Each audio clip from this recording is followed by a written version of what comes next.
La vie de Lovely Borgane ne s'est pas arrêtée le 12 janvier 2010, mais le jour de son amputation. Elle venait d'avoir 15 ans. Chaque jour, je pleurais.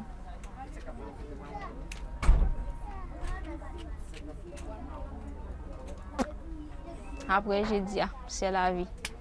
À la suite du séisme, près de 5000 Haïtiens ont perdu une part d'eux-mêmes. Aujourd'hui, on les aperçoit un peu partout, des laissés pour compte, souvent forcés à la mendicité.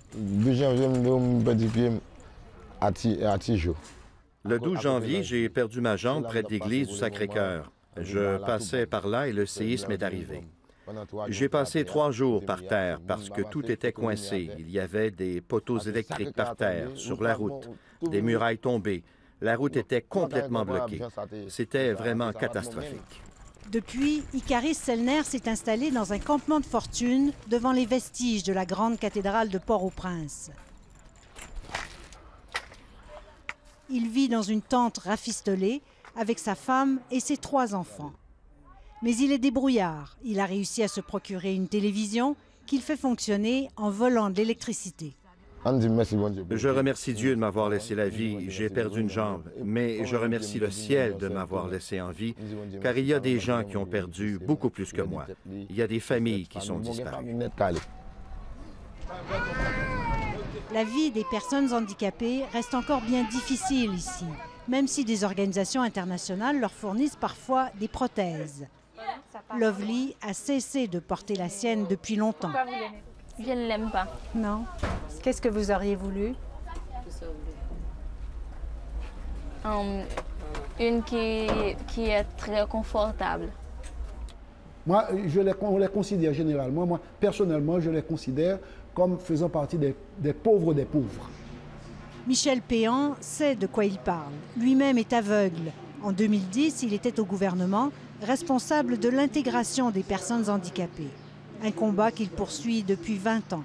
Vous savez que dans la mentalité traditionnelle haïtienne, les personnes handicapées sont comme des invalides, c'est-à-dire des personnes n'ayant ni droit ni devoir. Des invalides, c'est-à-dire des gens qu'on n'a pas besoin d'envoyer à l'école, des gens qui n'ont pas droit d'avoir accès au marché du travail.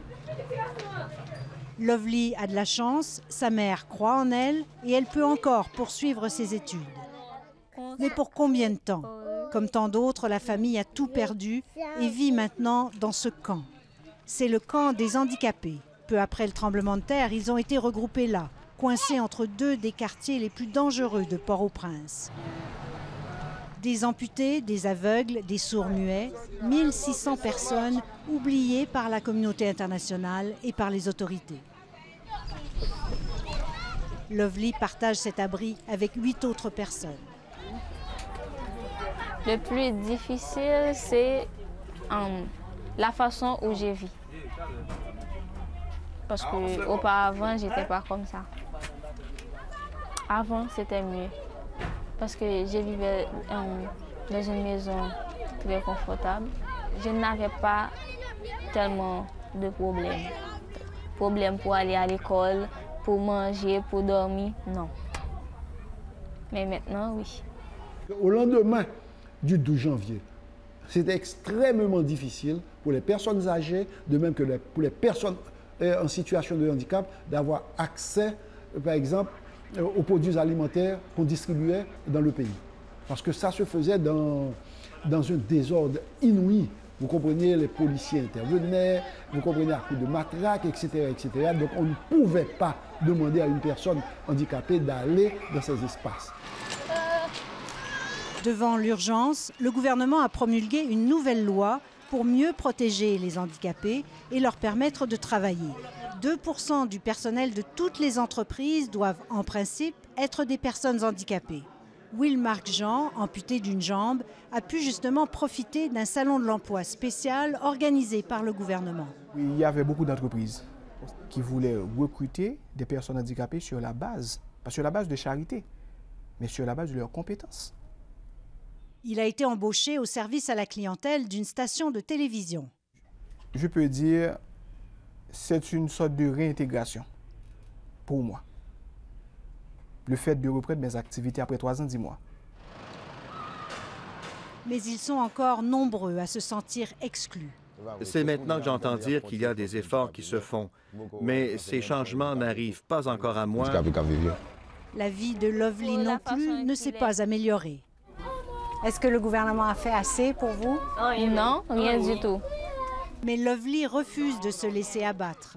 Elle espère trouver les moyens pour terminer ses études et nourrit même de grands rêves. Qu'est-ce que tu aimes? La diplomatie. Est-ce que tu penses qu'avec ta jambe comme ça, tu vas pouvoir un jour réaliser ton rêve d'être diplomate? Oui, bien sûr. Oui.